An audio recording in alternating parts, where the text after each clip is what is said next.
Será mesmo que o Nubank vai vir a pagar dividendos? Ainda mais registrando esse lucro recorde do primeiro trimestre após uma alta de 167%. O que denota claramente que o banco tem recursos para poder fazer pagamento de dividendos, e até mesmo alcançou a marca de 100 milhões de clientes em suas operações na América Latina. Mas também vamos falar sobre o Itaú, que está fazendo uma reorganização societária, entender o que está acontecendo aqui. Até porque saiu o documento oficial protocolado na CVM de carta do Banco Central. Já a Gerdau tocou o sino de fechamento em Nova York, comemorando 25 anos de listagem, e que, aliás, apenas na semana passada, as ações valorizaram 3,17%, fechando as suas cotações em R$ 19,55. Também vamos falar sobre a condenação da Novonor, que vai indenizar a Braskem em mais de 8 bilhões de reais, trazendo, é claro, repercussões nas cotações da companhia. Além da CEMIG também, que teve a aprovação da ANEEL de novo reajuste tarifário. E um Fiagro que está pagando dividendos de aproximadamente CDI mais 6,6% ao ano, e agora anunciando um lucro de 7,1 milhões de reais. E justamente por trazer toda essa informação reunida aqui nesse vídeo para você, logo pela manhã, é que eu te convido a se inscrever no canal e também ligar o sino de notificações, porque assim você apoia o canal a levar essas análises para mais pessoas.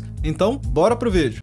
Olá, amigos do Ativo Virtual, aqui é o Alex e trazendo para nossa comunidade mais um conjunto de notícias e fatos relevantes que vão ajudar a entender o que está acontecendo com o mercado. E vamos começar pela matéria relacionada ao Itaú, que não é apenas uma matéria, de fato tem documento protocolado no site da CVM, vindo diretamente do Banco Central com deferimento do pleito. Sendo que esse deferimento está relacionado à cisão total do BBA. Afinal, a própria administração do Itaú informou que essa operação está objetivando maior eficiência e retorno dos valores investidos. E a questão aqui é que essa cisão envolve a transferência de ativos e passivos para o Itaú Unibanco Holding e também para o Itaú BBA Assessoria Financeira SA, onde o patrimônio líquido total foi avaliado em 3,1 bilhões de reais, com ativos de 2,3 bilhões para assessoria e 709 milhões de reais para a holding. De acordo com o próprio banco, o conglomerado Itaú Unibanco tem buscado de forma constante a racionalização do uso dos seus recursos e também a otimização das suas estruturas e negócios. Que para fazer essa cisão do Itaú BBA, do Banco Itaú, ou seja, da holding, a PwC foi contratada pelo banco para fazer a avaliação dos ativos do Itaú BBA, que é a assessoria. E esse patrimônio foi avaliado em 3,1 bilhões de reais, como eu mencionei, segundo o documento publicado na última quinta-feira. Dessa forma, com o aval do Banco Central, como vimos nesse documento aqui, fica cancelada a autorização para o funcionamento do Banco Itaú BBA. A participação do Itaú Unibanco Holding será de até 100% no capital social das empresas Itaú BBA Assessoria Financeira, Itaú Seg Saúde e Companhia Itaú de Capitalização e também Itaú Vida e Previdência, havendo assim um aumento percentual da participação em até 100% no capital social das empresas Itaú Seg Participações SA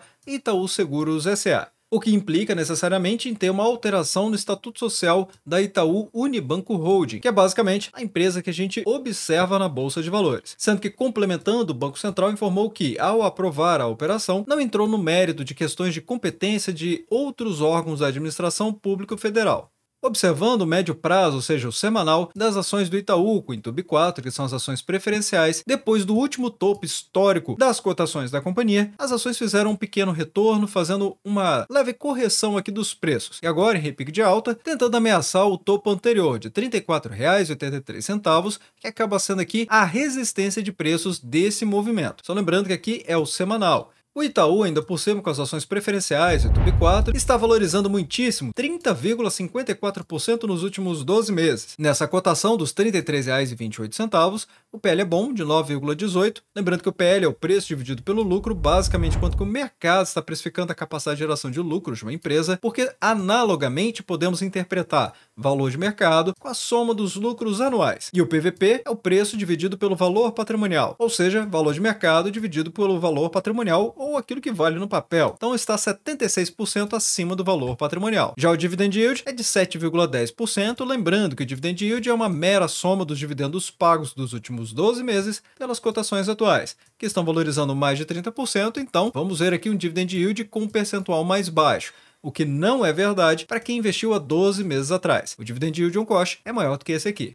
Agora vamos falar do Nubank. Será mesmo que ele pode pagar dividendos? Quais são os planos do banco com esse lucro bilionário agora? E ainda por cima atingindo 100 milhões de clientes apenas na América Latina. Primeiro ponto é lembrar que o Nubank atingiu um lucro recorde no primeiro trimestre do ano de 2024, com uma alta ano contra ano de 167%. Como que isso acontece? Compara o resultado do primeiro trimestre do ano de 2024 com o ano imediatamente anterior, ou seja, primeiro trimestre do ano de 2023. Já há algum tempo eu tenho trazido os resultados do Nubank, porque o banco adotou uma estratégia muito relevante no mercado de captação e fortíssima concorrência com os outros bancos. Então, um banco essencialmente digital começou a competir de frente com os grandes bancos que já estão no mercado há muitos anos. E nesse quesito, ele tem conseguido sim alcançar grande clientela ativa e não apenas com seu cadastro, e dá para se interpretar ativo como tendo dinheiro em conta, o que acabou trazendo o lucro líquido ajustado ainda mais expressivo, totalizando 442,7 milhões de dólares. Só que este é o lucro líquido ajustado. E assim, comparando ajustado contra ajustado, o crescimento fica ainda mais impressionante, porque fechou em 2023 com 182,4 milhões de dólares. O banco também conquistou uma nova marca em termos de receita, atingindo 2,7 bilhões de dólares, com um crescimento de 64% em relação ao ano anterior. E como eu trouxe no giro rápido anterior que eu falei sobre o Nubank,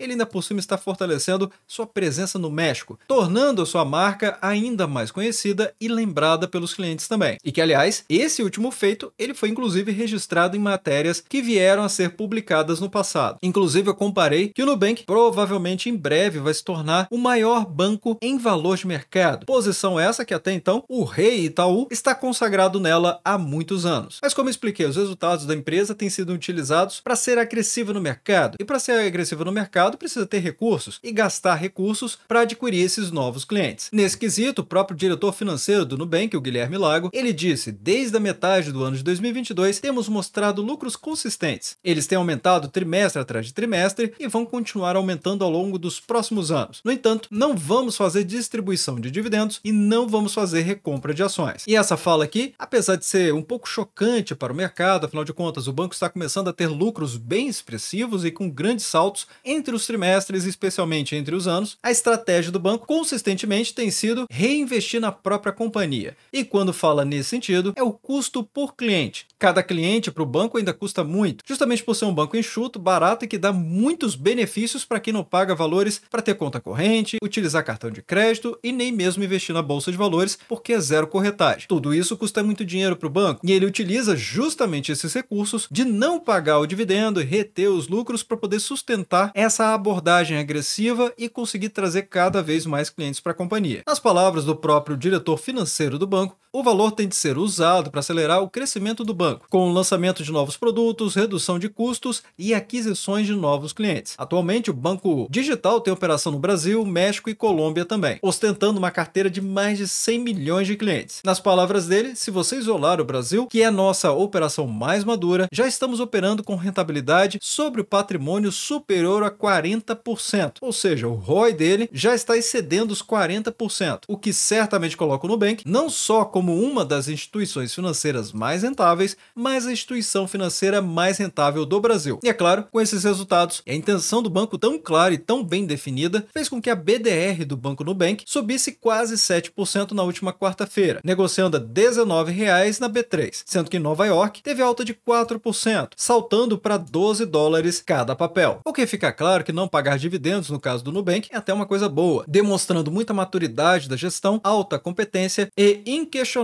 foco no core business. A BDR no Brasil, o roxo 34, teve uma valorização estupenda de mais de 83% nos últimos 12 meses, nessa cotação dos R$ 9,81. É claro, o PL está caro, 54,35, mas em breve vai diminuir por conta dessa altíssima lucratividade, que aliás, como vimos nos últimos 12 meses, cresceu muito mais do que a própria valorização dos papéis roxo 34, tendo crescido 167% e a valorização das cotações apenas 83%. E esse apenas entre aspas. Já o PVP mostra que o banco está 774% acima do seu valor patrimonial. E este é um quesito muito importante para conversar a respeito do Nubank. Será que faz sentido avaliar valor patrimonial no banco tão enxuto quanto é o Nubank? Deixa sua opinião nos comentários abaixo.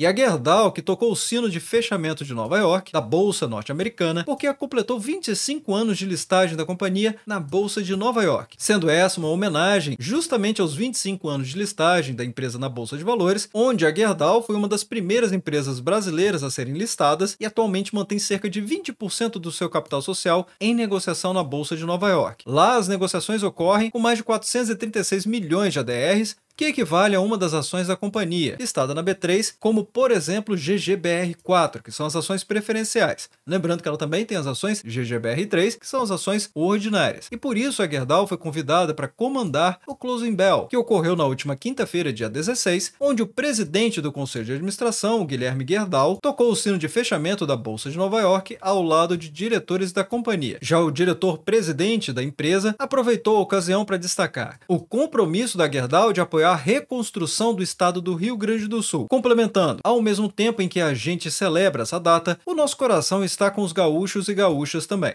E é verdade que na semana passada as ações GGBR4 tiveram um fechamento espetacular, nessa valorização que já vem acontecendo há algumas semanas desde o último fundo, e que aliás superou o topo anterior, aumentando a chance de vermos sim algumas correções, mas depois uma formação de um pivô de alta. Isso é possibilidade, afinal estamos vendo aqui uma linha de tendência de baixa, que é a LTB, que tem grande chance de ser um rompimento real por conta do resultado da semana passada, apesar desse retorno para metade do candle aproximadamente, que acabou fechando nos R$ 19,55, alta na semana de 3,60%. As ações preferenciais de GBR4 estão valorizando 1,17% nos últimos 12 meses, com PL incrivelmente descontado de apenas 6,5% e um PVP que não deixa dúvida nenhuma. A empresa está 21% abaixo do valor patrimonial e pagando 6,55%.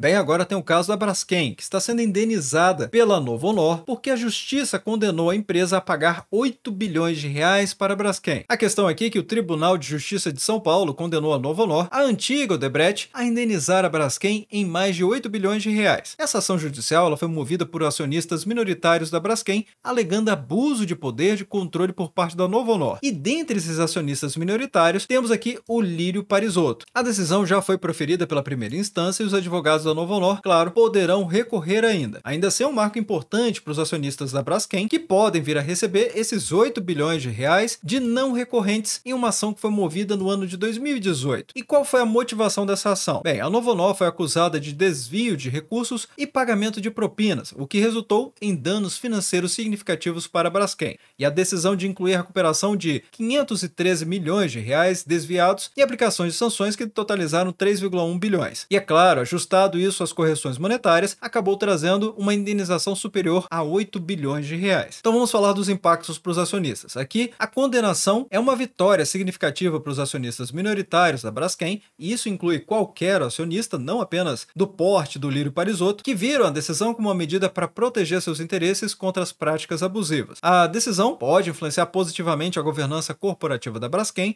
aumentando a transparência e a responsabilidade dos colaboradores também. Já o efeito nas ações, bem, a indenização é substancial, então ela pode impactar as ações da Braskem devido à percepção de maior proteção e justiça para os acionistas minoritários. Além, é claro, de um não recorrente que pode trazer outros benefícios para a empresa, como destinações diversas que a empresa pode fazer.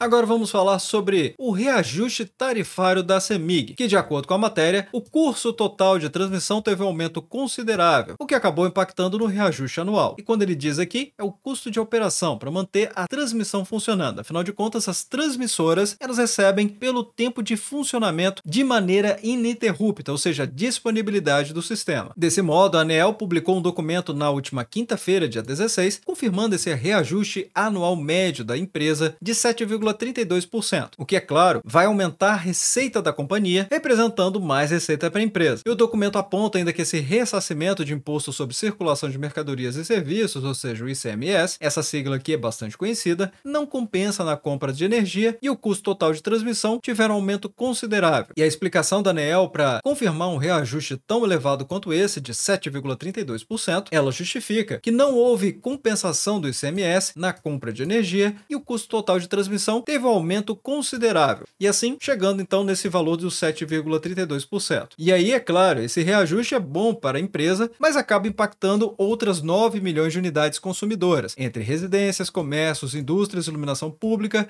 áreas rurais e outros que possam consumir dessa energia que acabou de ficar 7,32% mais cara. Mas é claro, os acionistas comemoram porque isso vai representar mais dividendos. E só as ações preferenciais da empresa, CEMIG 4, já estão com dividend yield de 13,5%. Ok, o PVP é 17% acima do valor patrimonial, mas observem esse PL de apenas 5,39. Não tem dúvida nenhuma, a empresa está muito descontada em relação à capacidade de geração de lucros dela e que, aliás, acabaram de ficar melhores, onde as ações preferenciais, essa cotação dos R$ 10,39, já estão valorizando 25,5% nos últimos 12 meses. E aqui você já sabe, se quiser que eu traga o Fique Preparado, que é o quadro do Ativo Virtual, que eu faço um raio-x das empresas, avaliando perspectivas, projeções e preço-teto, é só deixar nos comentários abaixo.